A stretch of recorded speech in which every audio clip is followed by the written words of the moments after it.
Visual effects are extremely important for any type of game. They're essential for improving the way the game feels. Up until recently, I thought they were difficult to make. However, after experimenting with Blender, I discovered something surprising.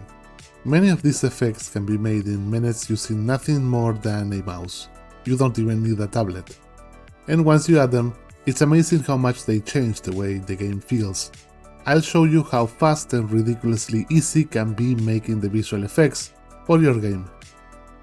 This is a tiny shooter demo I made in Godot. Super simple. 2 ships, the main player and the enemy, and the background. The kind of stuff you'd make when learning Godot. But look what happens when I remove all the visual effects. Everything still works the same. The ship moves, the bullet hits, enemies get destroyed. Technically it's complete, but suddenly it feels empty. It loses that tactile quality it had before. We often don't realize how much these little details add until they are gone, and I think this example really proves the importance of visual effects. So let's go adding them one by one. Right now the ship doesn't even have fire in the thrusters, or it's even moving through space. Let's fix that. This effect won't need more than 6 frames. I draw one flame shape, then another that's slightly different on the next frame, and repeat the process until I have 6 frames.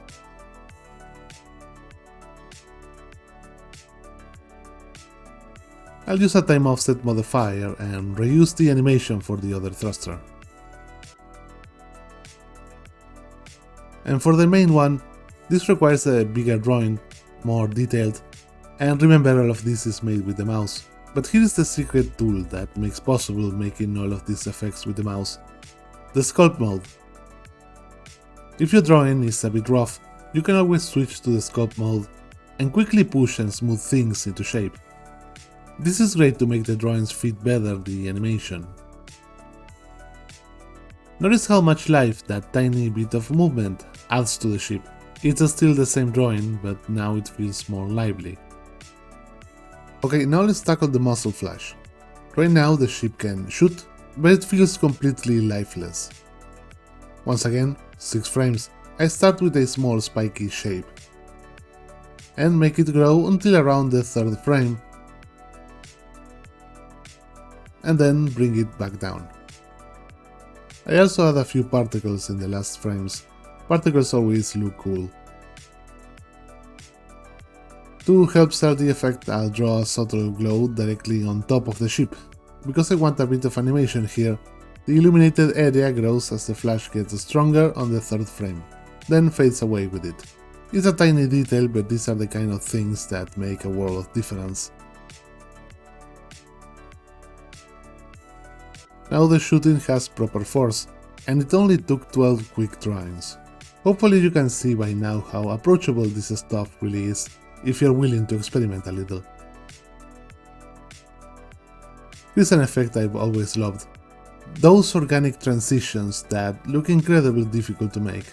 But if you try it out, you'll be surprised how smooth they can make me transition into letting you know about my 13 courses bundle.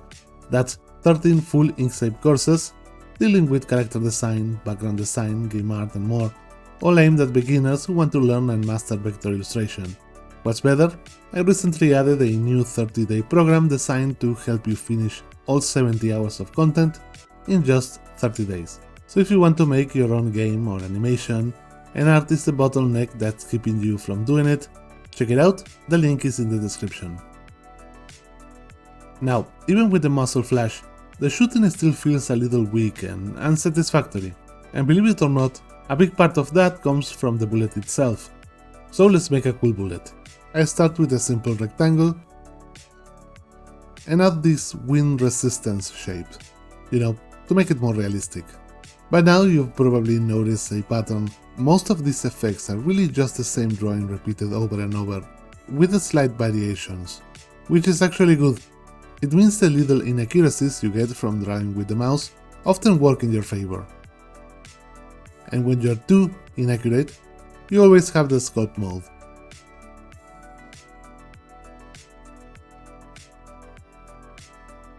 And there you go.